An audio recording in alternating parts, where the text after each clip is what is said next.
নমস্কার বন্ধুরা, welcome back to my channel. Same হবে তোমাদের স্বাগত জানাই বীরভূমের ছোট্ট একটা গ্রাম থেকে। আমি চিত্রা। তো চলো আজকে বৈকাল সকাল সকাল নয়, আজকে বৈকাল থেকেই ব্লগটা শুরু করলাম।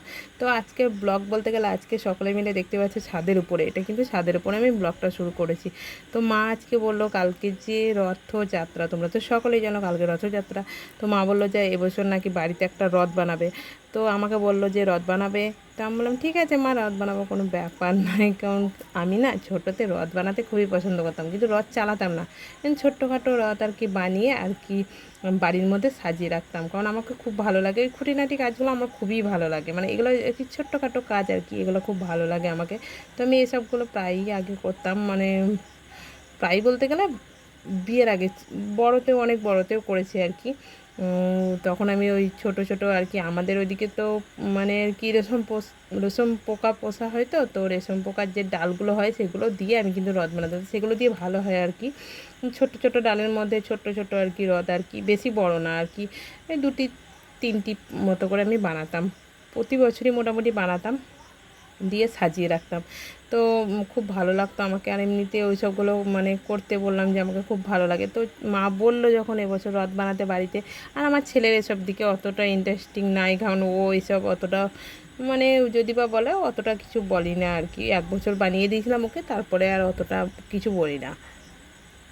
তো তারপর দেখো এবছর আর কি মা বললো, তো চলে এসেছি রথ বানাতে। তো দেখো নিচে আর কি কয়েকটা বাঁশ নিয়ে চলে এসেছি। তো এখানে আমার সঙ্গে আমার শ্বশুরমশাই বাবাও লেগেছে, তো তার সঙ্গে মাও চলে এসছে দেখতে কিভাবে বানাচ্ছি, তার সঙ্গে আমার ছেলে। এ তো মানে ও তো দুষ্টুমি করতেই আর কি শেষ নাই। কারণ এখানে আমি সাবুর আর কি আঠা বানিয়েছি। তো রথ বানাতে তো অনেকটাই আঠা লাগবে, তো সাবুর আঠাটা কিন্তু পুরোনো যুগে বা এখনকার যুগে কিন্তু অনেকেই বানায়। তো আমি ভাবলাম যে সাবুর আঠা দিয়েই রথটা বানাবো, কারণ এই যে রথ রথ বানাতে অনেকটাই আঠা লাগবে। তো ভাবলাম যে এগুলো দিয়েই বানাই, যে যেমন আর কি পুরোনো দিনে বানাতাম আর কি। তো অনেক দিন পরই আমি রথ বানাচ্ছি। তো দেখো কেমন হয় না হয় পুরোটা তোমাদের সঙ্গে শেয়ার করব, কারণ মার আদেশে আজকে আমি রথ বানাচ্ছি। তো এমনিতে কোনো কাজ করতে লাগলে আমার বাবা আর কি শ্বশুরমশাই তো কোনো সব কাজেই আর কি হাত লাগায়। তো দেখতে পাচ্ছে এগুলো আমি করতে দেখেছি, বাবা বলছে ঠিক আছে বাবাও এও মানে যত রকম জিনিস লাগবে এসব প্লাস প্লাস মানে যেসব লাগবে আর কি সব নিয়ে হাজির প্যাকেটে করে এমনি আর কি। আর এমনিতে সকলে মিলে করতেও খুব ভালো লাগে। এটাও আর কি একটা মানে বৈকাল টাইমটা এতেই কেটে যাবে। আর এই যে ছেলেরও প্রচণ্ড আনন্দ, কারণ এমনিতে বাইরে কোথাও নিয়ে যাবে না, মানে বাড়িতেই থাকবে, কিন্তু তাও আর কি ও রথ টানবে। অনেক বছর মানে ছোটোতে একবার বানিয়ে দিয়েছিলাম অনেক দিন আগে, তো তারপরে আর রথটা ততটা বানিয়ে দিই না। তো এবছর বানিয়ে দিচ্ছি, মানে বুঝতেই পারছো কতটা ভালো লাগবে আর কি। আর এমনিতে তো জগন্নাথ অত ভালো জিনিস বটে। আর মা তো এমনিতে কোনো বছর বলে না, কারণ মার এবছর মন হয়েছে যে বাড়িতে একটা রথ বানাও সুন্দর করে। তো যেমন পারি সেটা বানাবো, তোমাদের সঙ্গে পুরোটা শেয়ার করব। তো কারা কারা বাড়িতে রথ বানাও সেটা আমাকে নিশ্চয়ই কমেন্টে বলো। আর জগন্নাথ দেবের এই রথযাত্রা কিন্তু অনেকটাই মানে ভালো লাগে। বা পুরীতে যা সুন্দর হয়, পুরীতে যাওয়া কোনো দিন হয়নি, কিন্তু ইচ্ছে আছে, আমার বরের খুব ইচ্ছে যে নিয়ে যাবে। তো বিয়ের আগে থেকেই বলে পুরী নিয়ে যাব পুরী নিয়ে যাবো, কিন্তু আজ পর্যন্ত পুরী নিয়ে যায়নি। কিন্তু হ্যাঁ দেখিয়েছে, অনেক জায়গায় দেখিয়েছে, যেমন মায়াপুর দেখালো, রাম মন্দির দেখিয়েছে, তারপরে এই যে বক্রেশ্বর, মা ভাগ্নে পাহাড়, মানে হাজারদুয়ারি, মানে দেখিয়েছে, অনেক কিছুই দেখিয়েছে, না দেখা না। তো এবার পুরীটা আমি বলি দীঘা নিয়ে যাওয়ার জন্য, কিন্তু আর দীঘাটা পছন্দ না। তো আমি বলি যে একবার নিয়ে দীঘাতে কী দেখবে, শুধুই তো সমুদ্র, সমুদ্রের আর কী দেখবে বলো। তো আমি বলি যে ওটাই দেখবো, তা ওর আর ওটা পছন্দ না। ও বলবে একবারে পুরীতে দেখবে, পুরীতে একবারে সমুদ্র সমেত একদম জগন্নাথ দেবের দর্শন। তো দেখাই যাক কবে ভাগ্যে হয় আর কি। তো সবই যখন হচ্ছে, এক বছরের মাথায় কিন্তু এতগুলো মানে তীর্থস্থান ঘোরা হয়েছে। তো সব থেকে ফেভারিট কিন্তু আমার পছন্দে, আমার বরের, আমার ছেলের সব থেকে, সত্যি কথা বলতে মায়াপুর। সত্যি মায়াপুর না, একদম মায়াপুর। ওখানে গিয়ে সত্যি এতটা ভালো লাগছিলো আর মনে হচ্ছিলো আসবো না। তো আবার যাওয়ার ইচ্ছে আছে, তো 25 সালে যাওয়ার ইচ্ছে আছে। তো দেখাই যাক দিয়ে হয়। 24 সালে তো গিয়েছিলাম, তো 25 সালেও আবার যাওয়ার ইচ্ছে আছে, কারণ আমাদের এখান থেকে মানে ট্রেনে গিয়েছিলাম, তো ট্রেনে একদম কাছেই মনে হচ্ছে। তো সেই জন্যে আর কি ভাবছি সকলে মিলে আবার যাব। খুব ভালো লাগলো। আর এমনিতে বাসের মধ্যে গিয়ে আর কি কিছু তো বুঝতে পারা যাবে না, আমি ট্যুরিস্ট বাসে গিয়ে আর কি। তো ট্রেনের মধ্যে গিয়ে আর কি সব কিছু মানে চেনা জানা মোটামুটি হয়ে গিয়েছে একবার গিয়ে। তো আর একবার গিয়ে তখন তো পুরোটাই একদম, তো কোনো ব্যাপার নেই। তো সত্যি বলতে গেলে মায়াপুরটা সত্যি খুব জায়গা আমার, মানে আমার পছন্দ আর কি, খুবই পছন্দ, মানে এতটা ভালো। আর ওখানে তো সকাল দিকে যা পুজো হয় ভোর 3টে থেকে আরম্ভ হয়, সেটা খুব ভালো লাগে। কারণ ভোর 3টে থেকে এতটা সুন্দর পুজো, আরতি, এগুলো সত্যি একবার মন ভরে গিয়েছিলো আমাদের সকলের আর কি।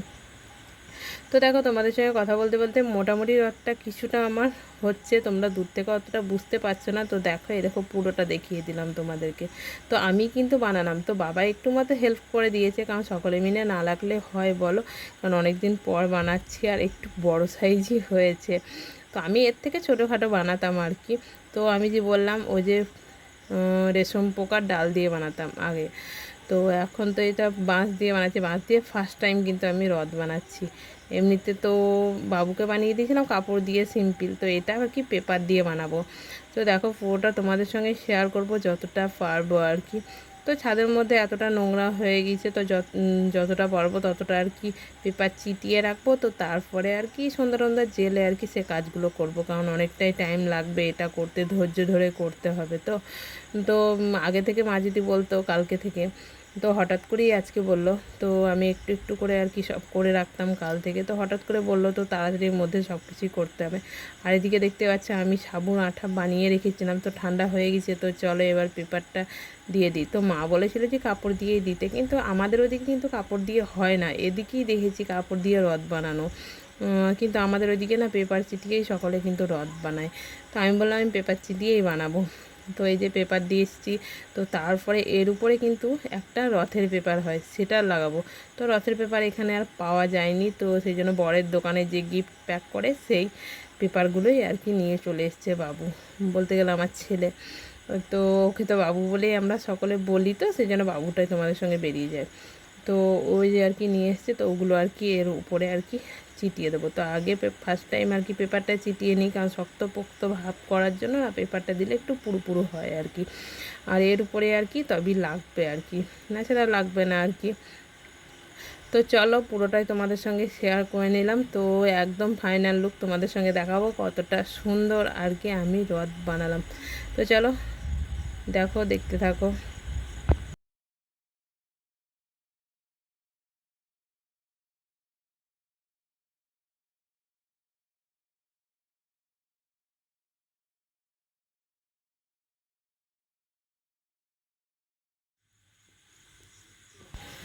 তো দেখো আমাদের একদম রথ কমপ্লিট। তো রাত্রি অনেকটাই হয়ে গেছে, প্রায় 9টা মতো বাজে। তো আমি পুরোটাই আর কি রথটা বানাতে আমার টাইম লাগলো।